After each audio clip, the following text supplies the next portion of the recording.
I'm actually glad because you two can answer questions if we have some. All right. All right, I am officially recording. We're going to kick this thing off. Thank you for all of who are participating. And then I know that there's others who are going to be getting this recording later. So super excited to have you all today for our Salesforce for Insurance user group meeting, or what we call it, community meeting now. User group is a swear word, I think, these days in the community. But we are all users in some way, shape, or form of Salesforce in one way or another. Really excited for Monica to be presenting today on the guide to refactoring automation to Flow. As we know, Flow is new, the latest and greatest technology, and we're actually being pushed off of onto Flow and off of some of the other pieces as they're getting sunset. So I'm excited to learn a little bit more from Monica on some of the best practices and things in this particular part. And we'll have a second part that comes up in a couple of weeks as well, that we'll talk about some a little bit more technical, if I remember correctly on that one. Yes. So quick little just introductions of Monica and myself, who run the group right now. We'll get into really the meat of it, which Monica is going to be presenting today, and then we'll have just some quick Q&A and some just general announcements and things here at the end. But first, I want to say thank you to all of the trailblazers that are out there, both who joined this morning with us, and then also those who are going to be watching this recording later.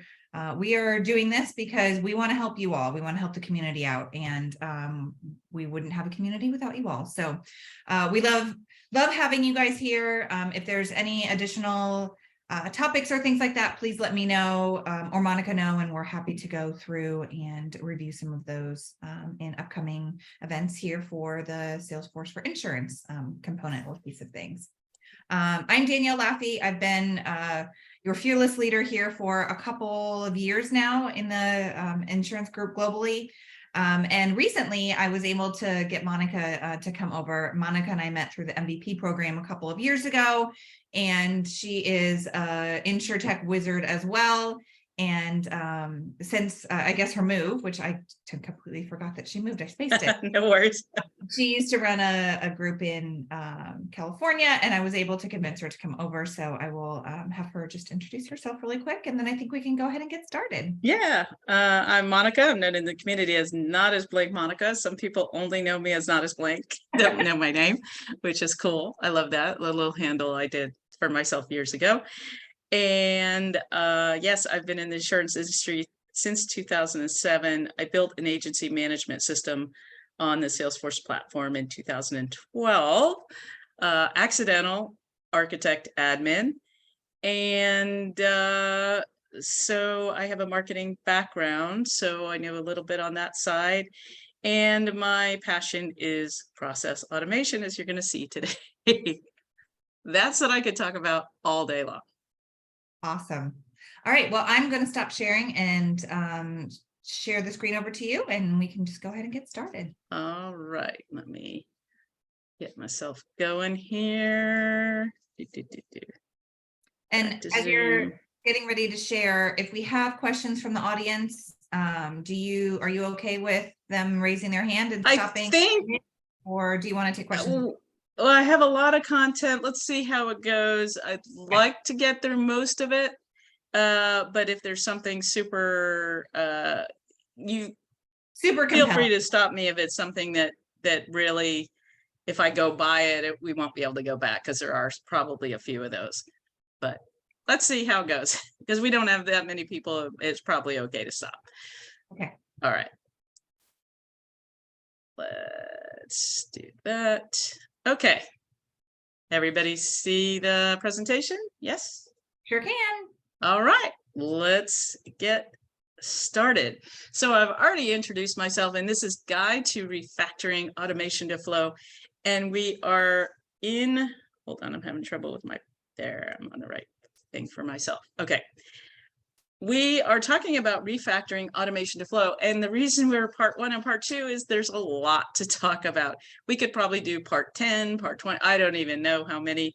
But this one is about how do we even approach it?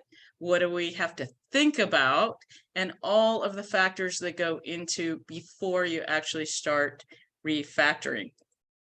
And the reason we're talking about this is Salesforce has already taken our beloved workflows away from us in winter 23, that you cannot create new workflow rules as of the last release. And this release, you cannot create new process builders. Now, don't worry, this does not mean you have to refactor tomorrow at all. No, don't worry about that. It's just like some people are still on Classic, believe it or not. It's okay if you have workflow rules, and it's okay if you have processes. I have been doing automation in my org since 2012. I was an early adopter of Flow. I used Flow when you had to install it on your computer, and those were screen flows at the time. So yes, I still have some older automation, and it's a gradual process. So you don't need to run out and do this overnight, but we need to start thinking about it. And there are times when we need to start the process. And sooner than later, then all of a sudden you have a business requirement, and then you have to do it, and you're under pressure. That's really not the best scenario. So we are going to talk about where do we start. And a lot of people will start here. Oh, let's start building some flows. And unfortunately, no, we're not going to start there. We have to do discovery. And I wish discovery was Shark Week on the Discovery Channel. That would be way more fun, at least for me. What we're talking about here is business analysis. And many of us find it scary and really uncomfortable. And I myself, yes, I'm in that camp. I do it, but this is not my favorite thing to do. And some of us would rather face off with a shark, but it's absolutely positively necessary, because we don't want to do this. And I've done it. And if you could see me right now, I'd be raising my hand. Who's created automation on the fly? And I know there's people out there that have done it. I am 100% sure that you've at one time or another had to create a workflow rule really fast if you go back that far, or processes perhaps, and you didn't do complete business analysis like what I'm going to show you in a moment. So when we do that, when it was workflow rules, to be honest, it really didn't, the repercussions back then, it wasn't a whole lot of complexity. You had some triggers, you had some workflow rules, but now what we're talking about, what Flow can do today, you can get yourself in trouble, and you can update thousands of records, or send thousands of emails, or delete records, or create records that shouldn't be created. We want to be a little more careful, and you're going to see this a lot, and I'm going to drive you nuts with this, because this is one of the most important things to fully understand before you start building, is the order of execution. Some of you are familiar with it. And it's what happens in Salesforce when you click save. What happens? What order do they execute all of the parts of the transaction? And this has a great deal to do with your outcome of your automation, and if it actually works the way you expect it to, because if something runs before something else, you can overwrite things, you can end up in recursive saves. There are a lot of things that happen with this, so we will be coming back here. But this document is on architect.salesforce.com. It is a fantastic place to be. You really should be aware of that part of Salesforce resources. So the first thing we need to do is inventory all of our existing automation. And this can be a lot, I'm not going to lie. This is why I had the shark there for me, because I have years and years and years and years of automation. So you have to look for all of your workflows. You have to check out your Apex triggers. You have to look for all of your processes. You may already have some flows, and we need to be aware. And don't forget manage package, because those can also have an influence on your automation. And we need to know what everything's doing, and especially why it's doing it, what it's doing, and what does that implication have on the overall org or a transaction. Salesforce has their best practice is one tool per object. Now, I should have said earlier, which I always say, is I don't have all the answers. Certainly don't, but I do have lots and lots of questions. And those questions, why does this do this? Why does that do that? Why can I do this? Ooh, I wonder if I can do that. I wonder if I can do this. What if I try this? What if I try that? That is really where the magic happens. And so Salesforce has also done the same kind of thing, and they changed their mind. And so best practice can change from time to time. But right now, at least, and it always kind of has been, one tool per object, not one process builder per object, which was at one time their best practice. But it's one tool per object, which means I shouldn't be running workflows and processes and Apex triggers and have managed packages that are doing something all on the same object all at the same time. I need to be careful. And if I have a complex situation and I have Apex triggers, I don't want to be mixing, matching with all the other automation unless it's done very carefully. And there are ways to do that. But unless you're fully aware of the implications. Business analysis, this is my slide of what I think it is. And it's, there's so many classes and so many resources, and there's a certification on this, and you can get a lot of training on it. But to me, the essence is problem, solution, who, what, where, when, and how. And what I've learned the hard way and what I've seen is that people think of so many times focus on the Salesforce side, focus on the build, and forget that people are involved. And what happens then is that if you don't look at the data and how people are actually using your system and how people are actually interacting with Salesforce, you can actually get into some really interesting problems. And I've seen this recently. I'm working on a project, and I saw the data didn't look right. And I kept wondering, why is the data right? Why are things, not running well? Why are the renewals not happening when they should? Why are the policies not renewing? And I realized, now this is not that org, obviously, this is just an example, is that all of the automation, most of the automation was built on status type fields.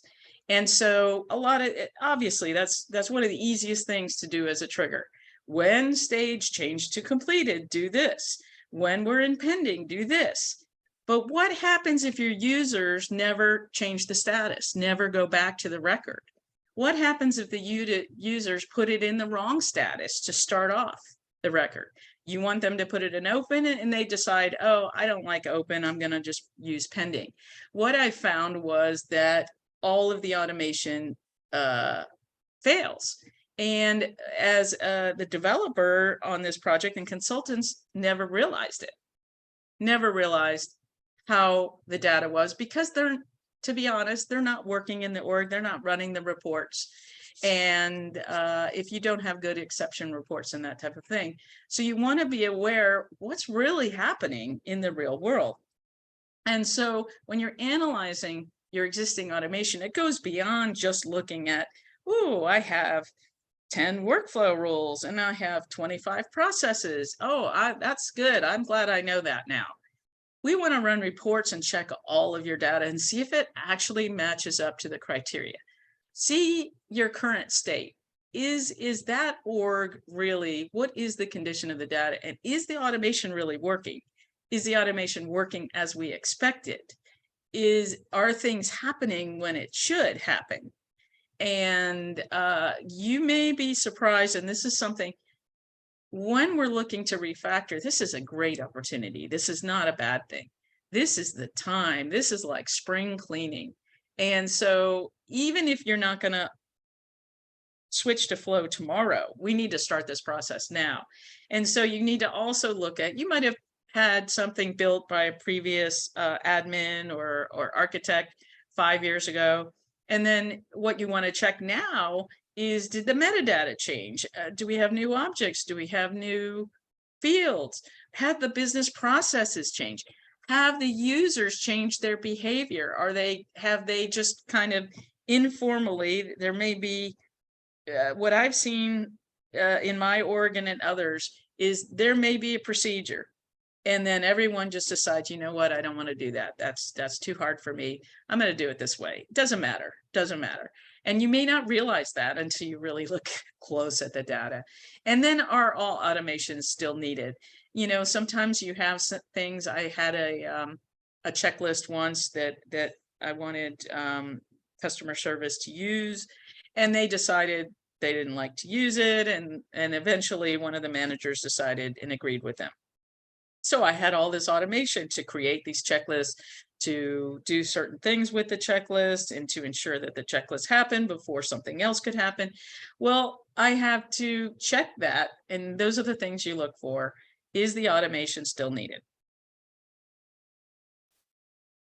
So how do you document it? And there's a million ways to do this. But one of the things I think is important is do the way that makes the most sense for you and your company. And some companies, the larger companies, have very formal ways of documenting things.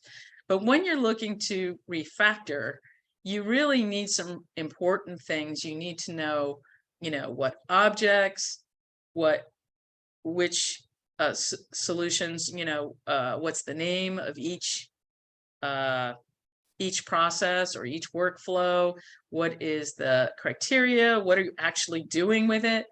And then this is the place where, as you're reevaluating, and you may already have this list, but you may want to add to that list, what can be done when we're making the transition to flow? What do we think might be a strategy? And one of the things is that you may decide, especially with workflow rules, to combine things. Like in this case, the status is being updated under certain criteria. Well, I don't really want to. Workflow was one field update at a time, one. You could have hundreds of workflow rules. I don't, in my opinion, think it's a good practice. Some people do it, to do one when you get to flow, because pardon me, with flow, then you've got to think maintainability, scalability, all of these things that you're not going to take advantage. Workflow rule worked that way, and that was the limitation of it. And why would you want to go to a new tool and make it the same? You have an opportunity to improve. You can do things in batches. You can do things, you know, all at one time. You can loop through records. You have so much more capability. So I do think that that's one of the things we need to do, is to look forward and strategize. What can we do, and what's a new way of doing it, instead of just converting? You just don't want to, you know, convert everything without thinking about it. And some people prefer to do things visually, and I like screenshots too. I didn't show it here. But another thing is, if you're going to document, especially a flow or a process builder, we could see the nodes, is, you know, with screenshots, and still have some reference. You know, you can use Confluence. There's so many tools you can use. But whatever you do, screenshots is another opportunity. Or you could do diagrams. And some people really, really love to diagram all of their automation. Now, once you've done all of that, and that is not like a one-day project for most of us. And this is over time. You might only do this by object. And we're talking about approaches on how do you approach this big task of transforming your org, and in my opinion, upgrading your org with flow. And one of the things you want to look for are multiple entry points, because if you have processes that are going to account, and you have workflows, or you have multiple processes and multiple workflows, that's an opportunity where because of the order of execution, you don't want to leave that chaos. You want to put it in an orderly thing. So you want to look out for a redundant process that might be, and one of the things to look for is multiple entry points. Recursive updates. Now, I did this just to show, you know, an example, but no one writes it like this. It wouldn't be this obvious that process 1 updates something that then triggers process 2 that updates something that then triggers process 3. Daisy chain. This happens without people really knowing it or being aware, especially if you have automation that's been created over time with different teams. If you go back, as you know, my org is 2012, this could happen. And it's something you want to look for when you are inventorying your org, to make sure that when you go to flow, that you can eliminate these issues, because again, this can really affect your performance and scalability, and make your automation give you outcomes that are unexpected. Those little error emails, but worse than the error emails is when you don't get the error email and something is doing something to your data that you have no idea that it's doing, and no one sees it, and it can happen. And then years later, I have an org that in 3 years, no one noticed all of the data was corrupted until I started creating and looking at things one by one by one and through exception reports. A conflicting object action. So if you're updating account stage to prospect in one automation, and you don't realize that somewhere else, and it might even be from a different object or a child object in a different direction, that you're updating the same field. And this one is a tough one, because so that's why you want to see exactly what. You don't want to be as general as notating updates account. You want to say update stage to see what your automation is doing and what is it updating it to. In one case, it's prospect, one case it's hot lead. But if your criteria is the same, you may not even realize that you're corrupting your data. So these are the things to look for as a cautionary tale.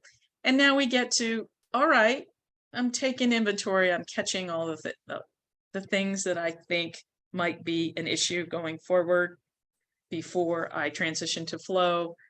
Now, how do I approach in a general sense? Because in the next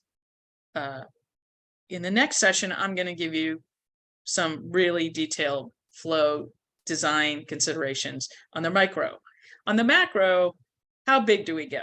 So years ago, I said Salesforce was advising one process builder per object. Didn't last long, because a bunch of us said it's impossible. That's not good. It's not going to happen. And then they backed off of that one. And so, because in Apex, it is one trigger per object. In flow, the choice is not go simple or go big. If you go too simple, as example of the workflow rule where you're updating just one field, you go too simple, you're not scalable, you're not taking advantage of flow and all of its capabilities and the fact that you can bulkify. If you go too big, you're not going to be able to maintain. What if you have to refactor? You have to expect that someday business use case, something's going to change with your business. A law changes, you get bought out by another company, the volume of your data changes. At one time you think it's going to be very low record volume, and then all of a sudden, you know, you inherit 25,000 policies or something. That could happen. So you don't want to go too big. In my opinion, it's like the 3 bears. We want to go just right, not too big, not too small. The goal is to maintain your automation in a simple manner and still take advantage of all of the capabilities. So there is a reference to something that was really helpful to me, and I know it's Process Builder, but there's a kernel of information here that I want to share with you. Alex Peaty did a Medium post many years ago on Salesforce Process Builder, and that was when everybody was like, how do we build process builders? Do we do 1? Do we do 50? Do we do 2? How do we do this? And I'm going to give you the essence of this article. The link to this article, you just Google Alex Peaty. I can put it in later, but I don't have the link readily available. Salesforce Process Builder Best Practices. But I'm going to give you right now the essence of the article, and there's some fantastic stuff in this article, but this is what's really useful still in Flow. Even though this is created for Process Builder, this is fantastic. So in Flow, we're often having this debate. I'm doing a session on it in Midwest Dreaming on how on Process Builder, on your design strategy, and are you just doing one process, one flow per object? Are you doing multiple? Are you breaking it? How far are you breaking it down? How many flows? And this I've been using since Process Builder, since I read this article, and I kind of like this as a starting point. This is a fantastic starting point. And he basically gives you a way of grouping together your automation. And one of them is, he says that one process should be, or in our case, Flow, initiators. So there's a lot of things that happen usually when we create a new record.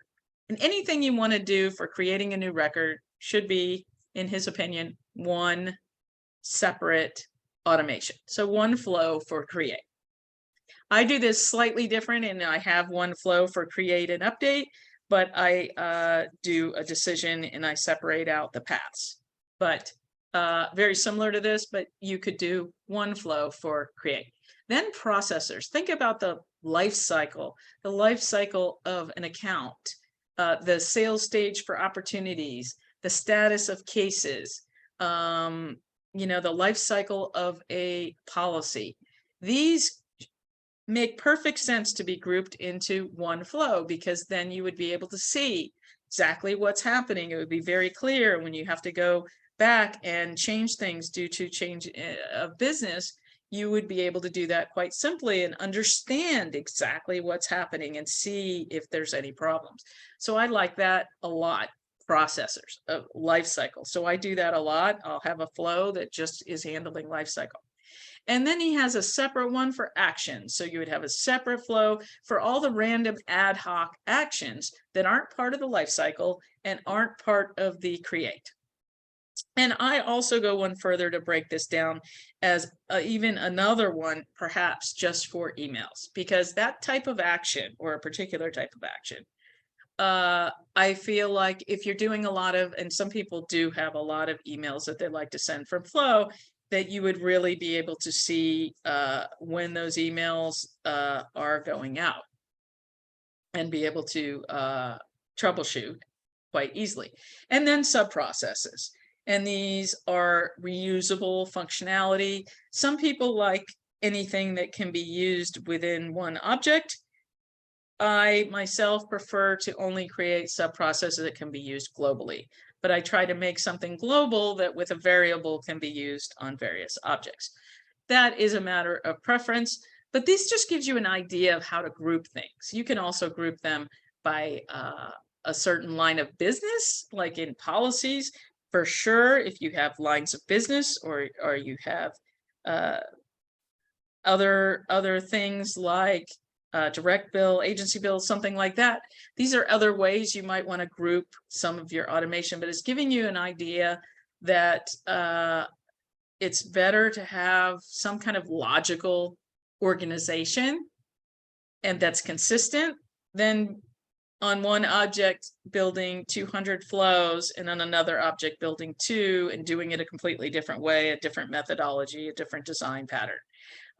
So that I would advise you is to have some design pattern in mind. The question you have to look at as well is, do you flow at all? Just because we're talking about upgrading to Flow because Process Builder and workflows are being retired, sometimes you may find that your existing automation, perhaps you're getting to the point where your data volume is increased, there's complexity is increased, you would like more functionality. The one weakness of Flow is the formula engine. They are working on that, but sometimes the complex formulas can be problematic with Flow. So this is Salesforce's recommendation of when you want to anything with batch, high performance batch processing, you want to go to trigger. If you're doing triggers, you don't want to mix and match with flow and process builder and workflow, ideally. So now we're going to talk about what type of flows we will be using when we are transitioning to flow.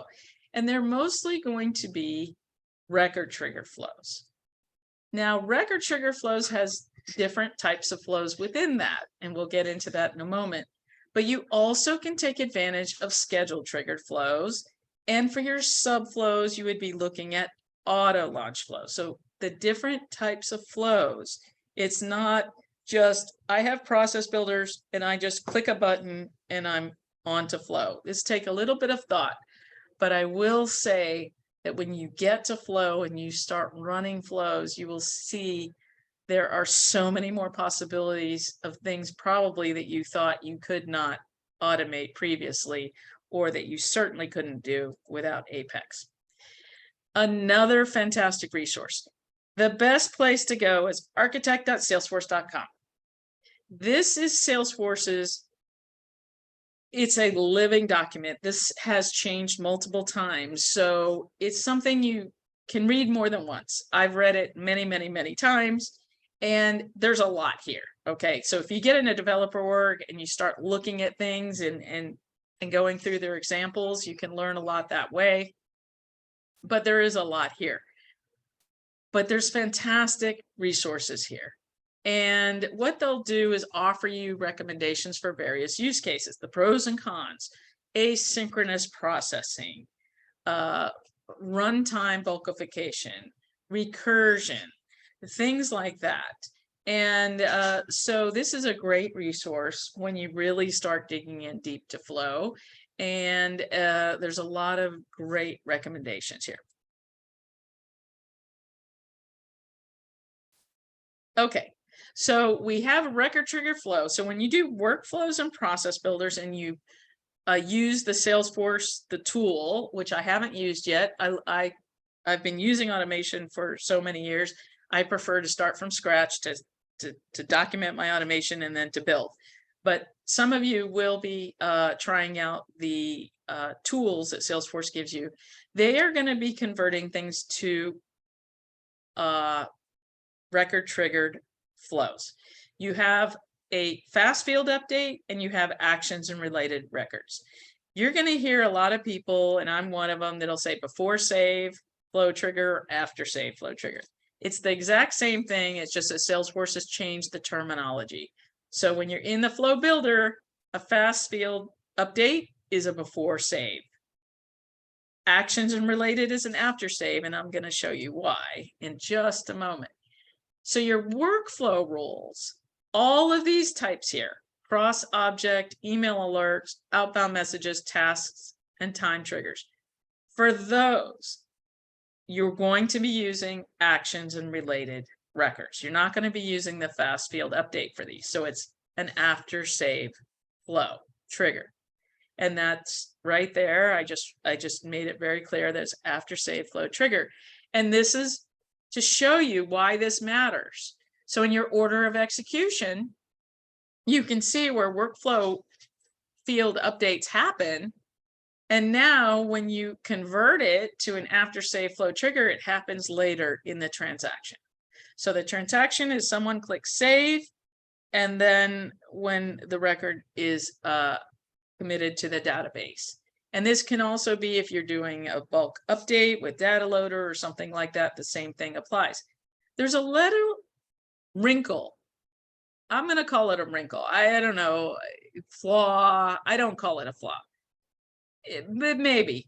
Workflow, the reason Salesforce is having us update to flow is that workflow field updates have a recursive nature. And so your triggers, if you have any triggers or any other things happening, those will run again. It'll update the record more than once throughout the transaction.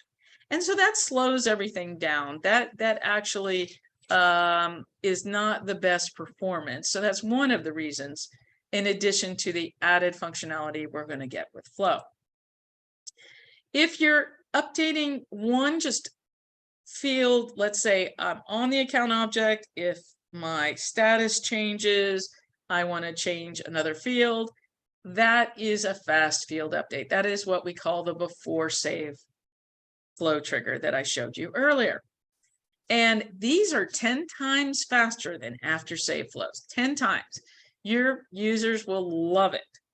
And you will love it because they're so easy to build. This type of flow is so easy and so simple and trouble-free, really, of all the flows that I built. So you can only use this, though, if you're updating the same object that your trigger happens. So if user updates to inactive, then I want to switch it to former client. That would be an example of that type of thing. And here it is, a fast field update when you're building it. And you can see now where that happens. That happens long before we get to right now where the workflow rule would happen. And it's long before we commit to the database.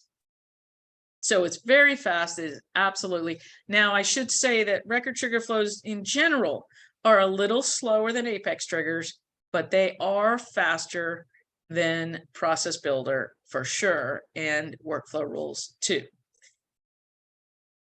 There is a soft spot in my heart for workflow rules, not just because I just started with them, but here's something you need to know. Validation rules.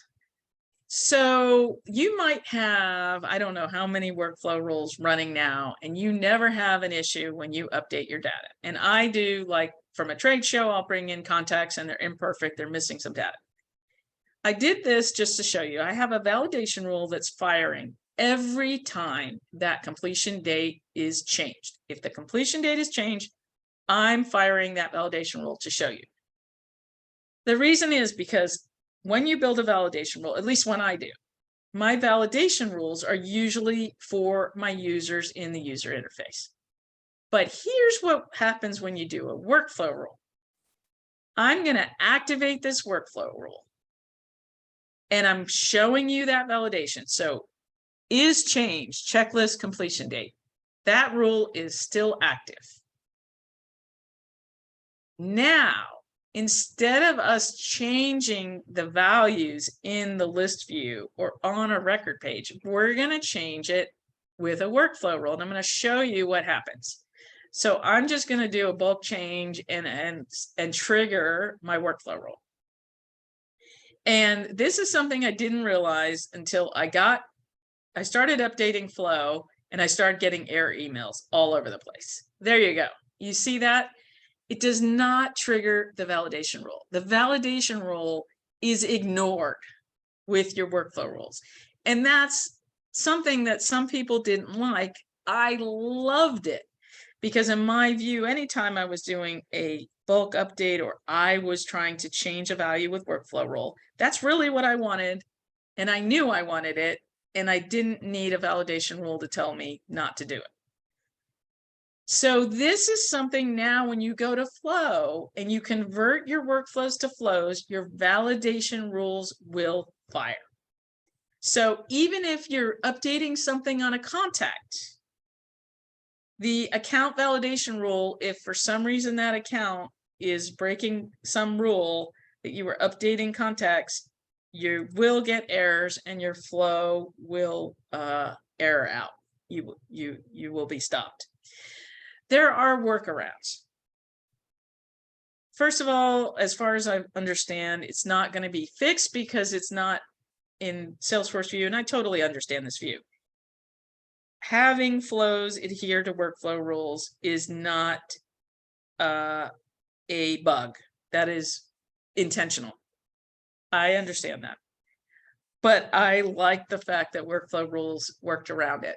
So your validation rules, you're going to need some workaround. This is a workaround from Steve Mullis that I've heard about. And this is a traditional one but it's not so easy. You have to have a checkbox on your object. You have to have your automation, your flow would have to set the checkbox as true, do whatever you wanted to do with your automation, and then set it back to false so that your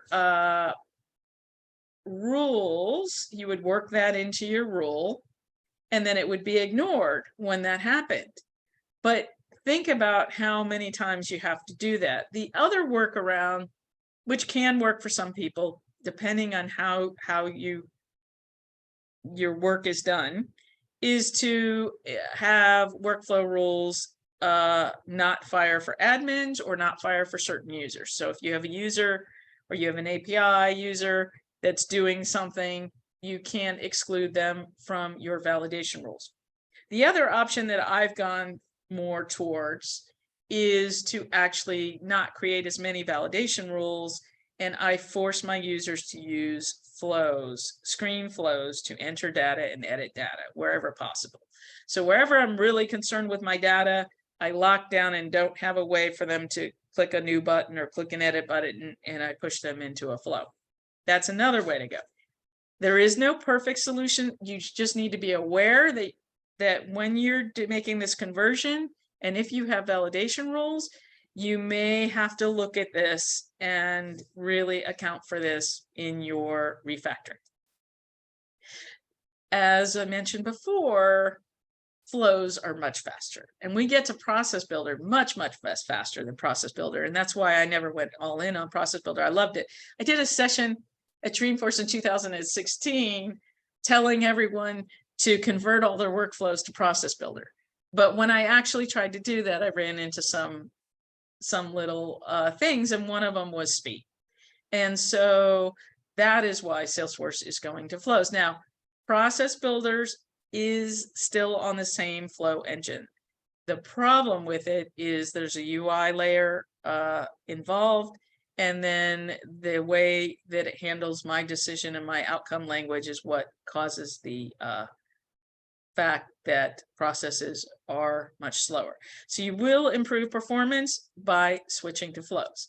When you take your processes and upgrade them to flows, you can do before or after save flow triggers. And the question is, how many times, how many of your processes can you set as a, convert to a before save flow trigger?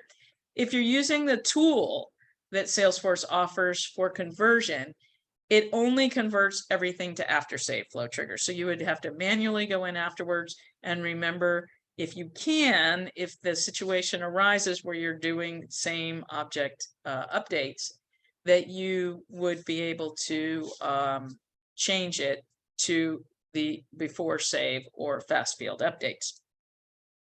So let's jump right in. Let's do it. Let's do it. Let's migrate everything right now, immediately. No, that's not my advice.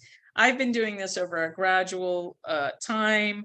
I think it's really important to consider all of the factors, to understand everything that is happening in your org, all the automation that's running, how you want to take advantage of all of the great things that Flow can do. We're going to talk about much more of that in the next session.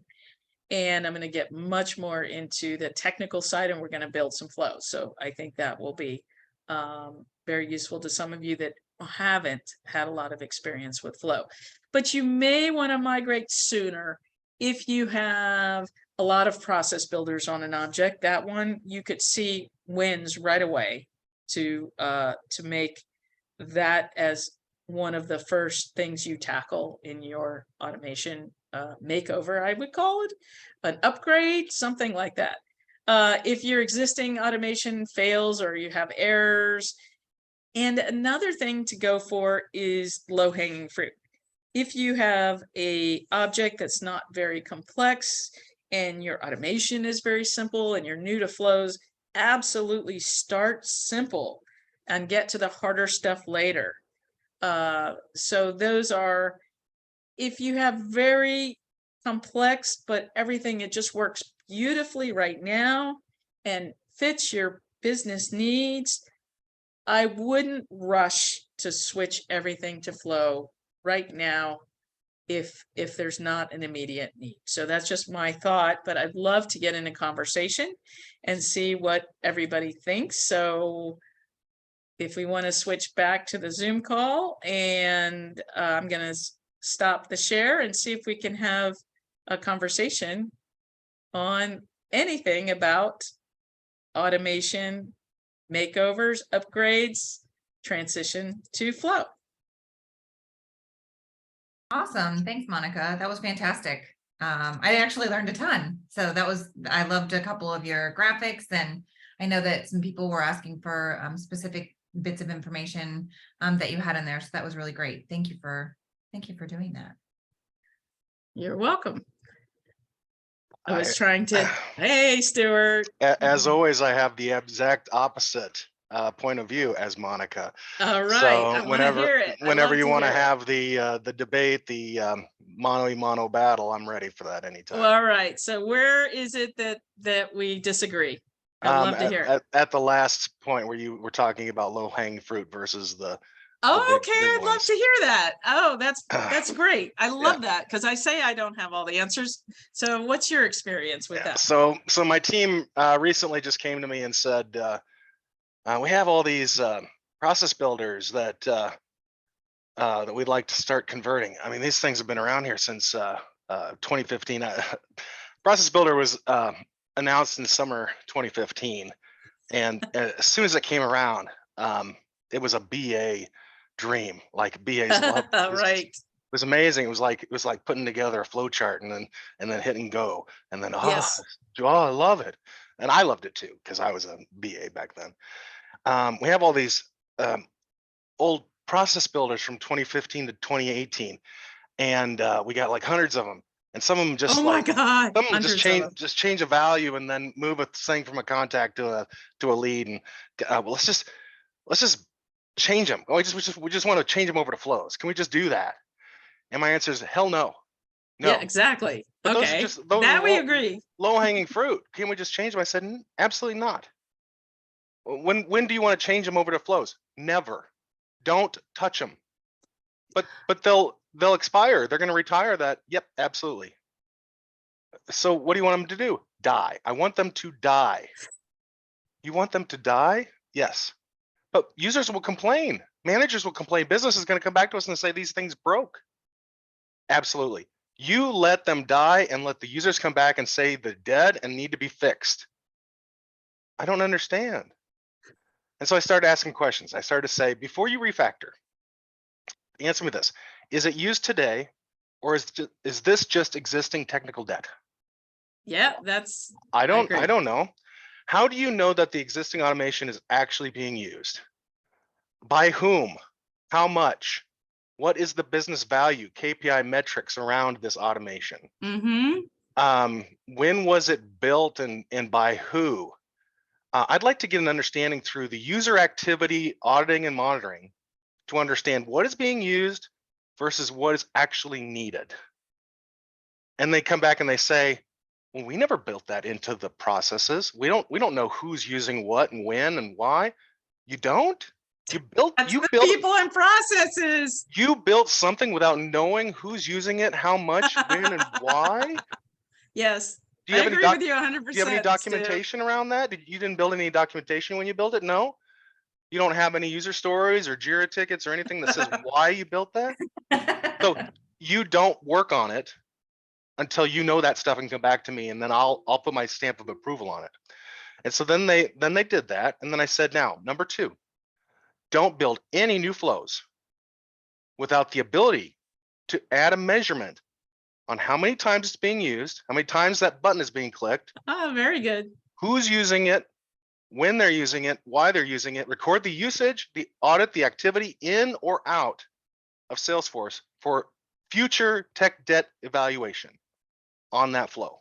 I have automation tracking on all my automation. I have an object that does automation tracking, but I think there's some, I believe there are tools. Isn't there something on the App Exchange now that tracks automation, Stuart or Mike? Do you know? I haven't heard anything specifically. I don't know. There is something. I'll have to find it. I did see that there's something kind of new out there. But I build it into all my automation. You have, yeah. Nana Gregg has built it in hers, and she has a good somewhere. Nana Gregg has a really good demonstration on how to insert auditing into all your automation, whether it's Mhm. Apex or Flow or anything.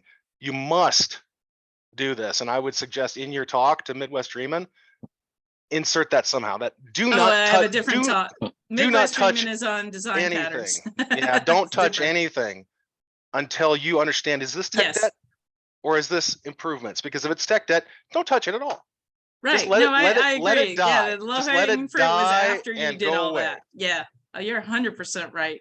Right on, Stuart. I love your thought because it didn't occur to me. I just think of it as a given because I always have tracking in my automation. And it didn't even occur to me that that would be like something that I would have to mention. And so I missed it. Awesome. Awesome. Awesome. Yeah, no, you're 100% right. I hate tech debt. Yeah, no. So that's a thing of why you don't even realize why you have things or what they are, what they're doing.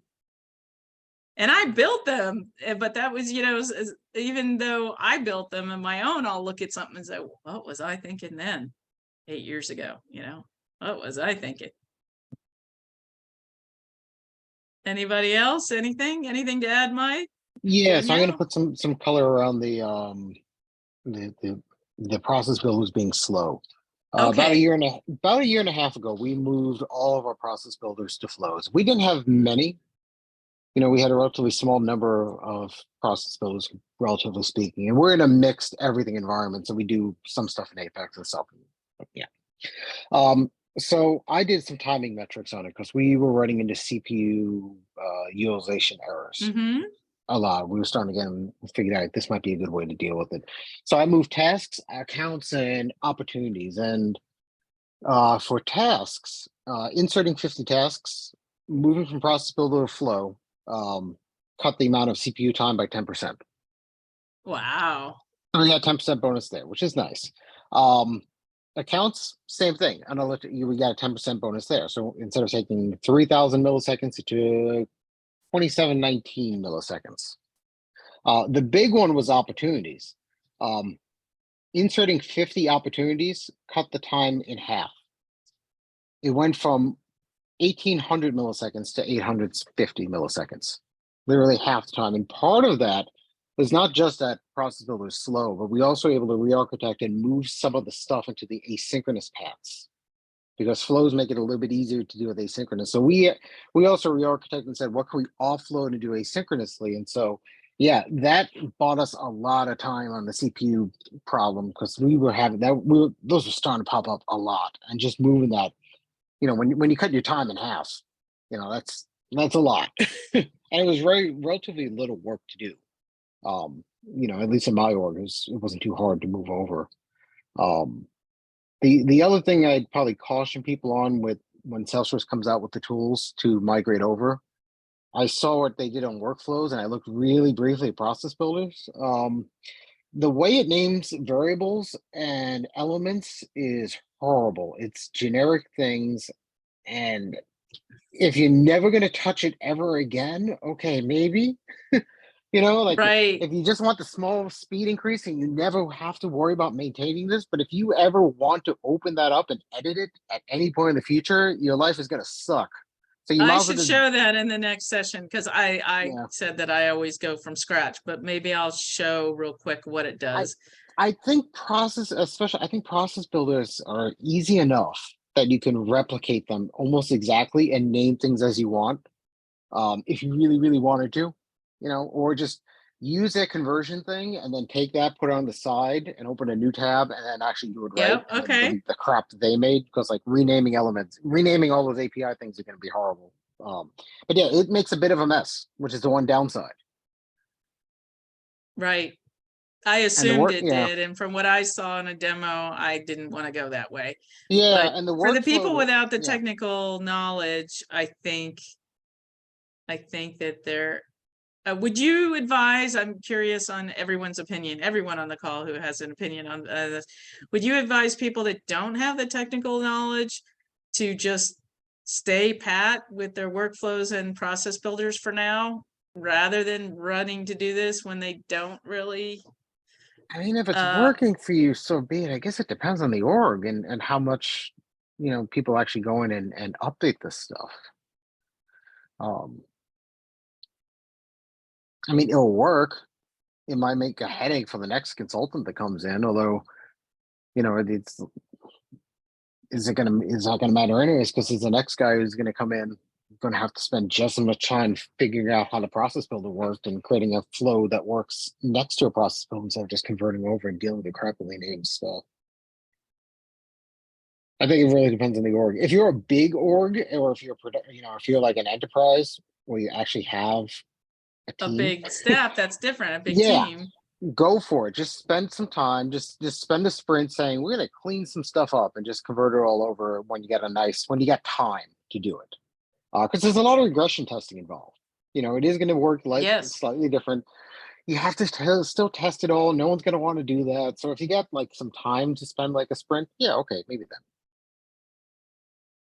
I don't know. Going back to Stuart's, hey, let's document everything first and figure out how some of it die on the vine, right? To a certain extent. I feel as though that the majority of the places that I walk into these days, they don't have any of their processes documented out at all. And, And no one wants to take that from the risk. first place that you start, right? And Yeah. so whether you've got an old org and you're trying to figure things out, or you're trying to put a new process in place, or whatever that is, I feel as though that the first step that all these people need to continue to do is make sure that they're documenting the processes out and making sure that they really truly still need them before they start converting stuff over. And where can they consolidate things? And I loved that point, Stuart. Let it die and find out who's actually using it, Yeah, I like it too. And, But That's a session. Let it die on the vine. I mean, amen to the documenting thing. I'm just thinking about the last 3 orgs that I've been intimately involved in, and the first one was scared of technology, and so they did everything manual. They had Salesforce, but they'd still do everything manually, even though they had Salesforce, and so they would only put in a workflow process if they had to. If it was just like so painfully, okay, we'll put in a workflow just to do a minor thing, but that was just something that they do over something that happened over time. But they didn't document any of their manual process. So if someone left or went on to Hawaii or whatever, it would be a shutdown because we don't know what Nancy does.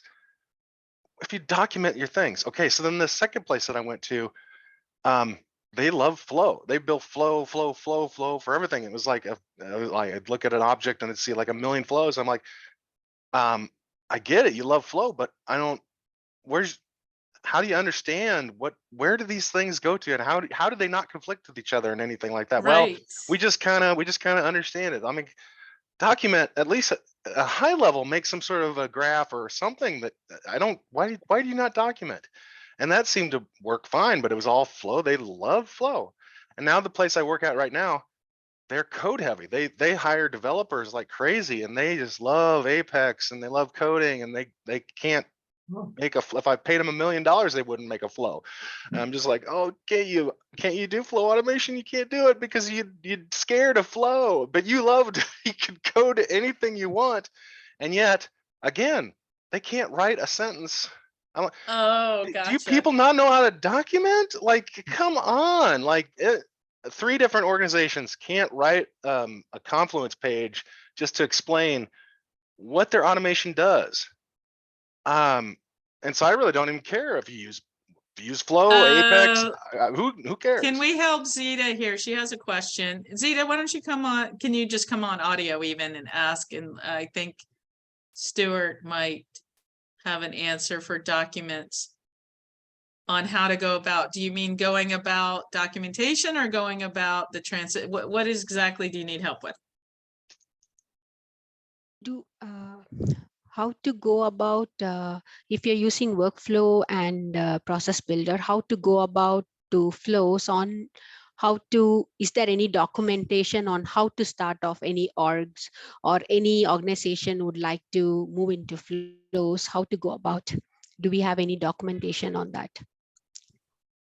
There is on, but it's a lot of the same stuff that I share. Well, I share different stuff, but there is a little bit on the Salesforce help pages. But in the next session, I'm going to go a little more. Would you rather see, instead of learning how to build flows, would you rather see me start with a workflow and actually build it as a flow? Is that what would be helpful? I know that other people have done that type of session. Yes, I Okay, think then that would, I'll make yeah. sure to do that in the next session. Stuart, would you be willing to do a session for this group? I'm sorry, Danielle. Oh, no, I business love it. business analysis. Um, Or do you have a session on business analysis in your yeah, repertoire? yeah, I do. I've been working on something about documentation specifically. Oh, that would be because, fabulous. Because I'm doing something for Midwest Dreaming on that and trying to That work would be great. What do you work with think, my team on Danielle? that. Yeah, I love it. What And remind me? Mike, what do you got for us? July? Is Midwest Dreaming in July? I forget. Yes, End of August. July. August. Or is it Oh, not August? till August. August. Oh So my you, gosh, do you want to August practice already. on us, or do you want to? Yeah, you can practice on us. And Mike, I what do think you that'd got be for great. us? I'm getting you too. Yeah, I got unit test. Your unit tests need work. Oh, Period. nice. So it's a thing basically bitching about how crappy everyone's unit tests are, I love it.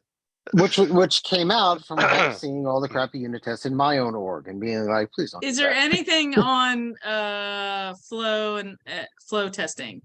Not on flow testing specifically, except for mentioning about the possibility of like, do unit test flows in declarative code? You know, do you write unit tests to test declarative? Gotcha. Where I kind of take the, it kind of depends, but yeah, you probably should, because it is still code regardless. And if you're in a mixed environment, yeah, why not? So, you know, I've written unit tests that make sure validation rules fire off and that flow is actually doing what I'm expecting it to do. Just to act as a regression suite. I haven't looked too much at flow tests, like the actual flow tests themselves. But from what I heard about it, it sounds like just writing a unit test might actually be easier. Oh, To okay. test those out Yeah. than trying to use the flow Gotcha. testing. But I mean, it could be up to whatever, you know. Writing simple unit tests really actually aren't as hard as it looks. Okay. You know? That's So, definitely yeah. a possibility. I'm sure we have some developers in the group. We have a mixed group. Zeta, do. I will definitely next session try and do what you're looking for there, rather than getting into just flows specifically on how to build them. I think I'll just I'll take a workflow as an example.